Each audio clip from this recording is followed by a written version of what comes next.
Today's recipe is from Korea.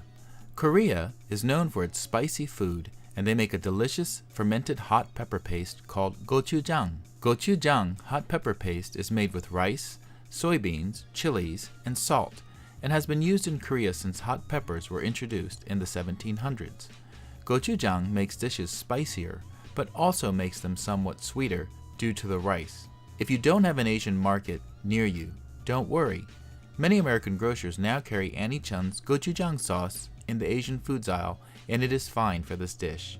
Okay, let's make Jeyuk Bokkeum, or Doejibulgogi Bokkeum, which is a spicy stir-fried pork dish that I love.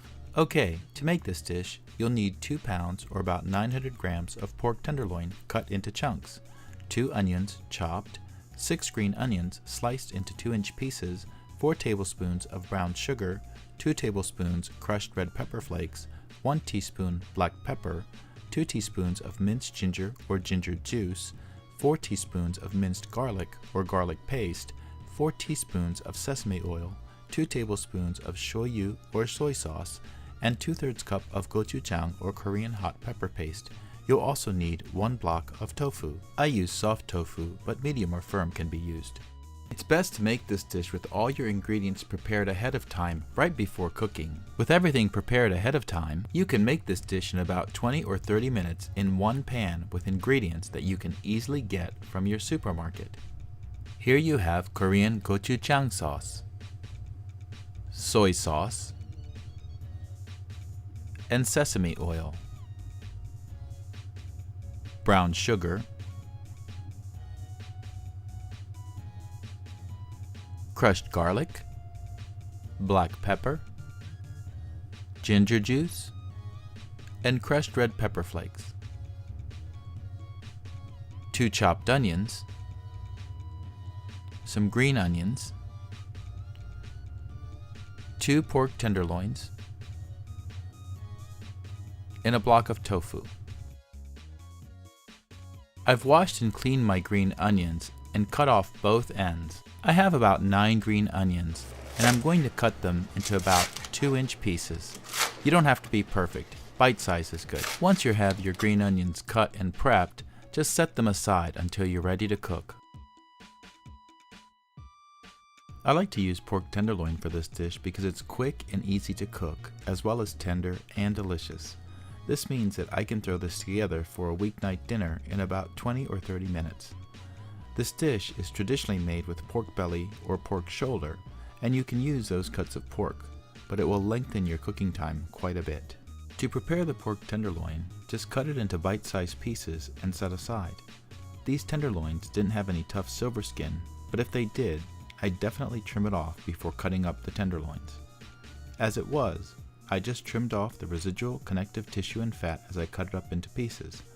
You can certainly clean, trim, and prep the pork tenderloin to your liking before you cut it up into pieces. You ultimately want the pieces to be about 1 inch or 1.5 inches, but you can make them any size you like. Just bear in mind that the larger the pieces are, the longer they will take to cook. Once you have all your pork cut up into bite-sized pieces, set it aside until you're ready to start cooking. Speaking of cooking, this is definitely a one-pot meal, and I am using my electric skillet. Turn your electric skillet on and set it to high heat. However, you can easily make this in a stovetop skillet or pan. With your skillet on and heating up, it's now time to get all of the ingredients into the pan and to start cooking. My electric skillet is non-stick. I don't have to add any oil before I start putting in the ingredients. First, into the pan, you want to add all of your cut up pork. Don't worry if it's piled up in the center. We're going to be adding the other ingredients and mixing it all together in just a few minutes. Now add your 2 cut up onions, and you can chop them any size you like. I like them chunky, but you can make them much smaller. Add your cut up green onion. Add your 4 tablespoons of brown sugar and just scatter it all over the top.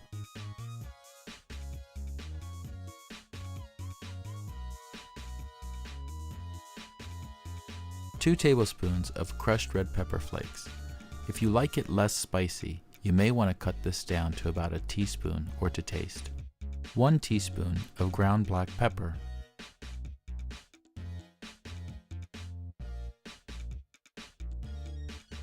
2 teaspoons of ginger juice.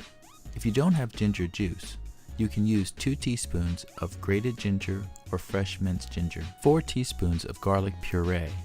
You can use 4 teaspoons of minced fresh or jarred garlic. It all works fine in this recipe. 4 teaspoons of sesame oil. 2 tablespoons of shoyu or soy sauce. Just drizzle it all over the top of the pork and the other ingredients. Now add the 2/3 cup of gochujang or hot pepper paste. You really can't substitute this hot pepper paste to make this dish, and if you want it less spicy, you may want to try making it with half the amount of gochujang. In this video, I'm using the Annie Chun gochujang that you can get at most American grocery stores. What's important to keep in mind is that each batch of gochujang tastes slightly different even within the same brand, so test for spiciness before you use it. I like it really spicy, but these amounts may be too spicy for your taste. Annie Chun is good, but if you can get the Korean Haechandol or Chungjungwon brands, then by all means do so. Once you have all the ingredients added on top of the pork, just mix it all together really well. That's all there is to this dish.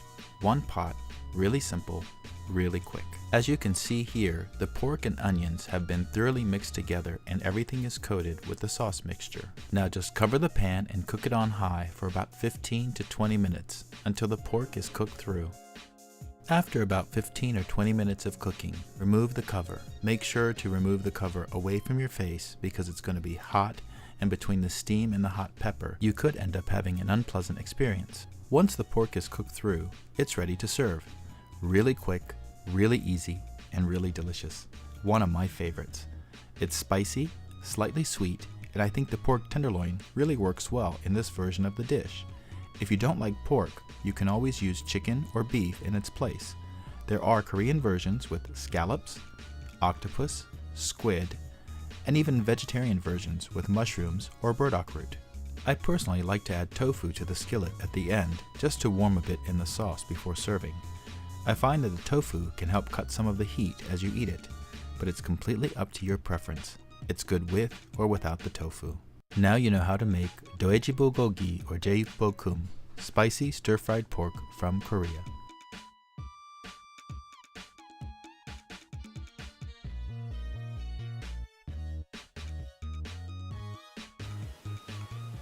So today I made you a spicy stir-fried pork dish from Korea called Jeyuk Bokkeum or Doejibulgogi.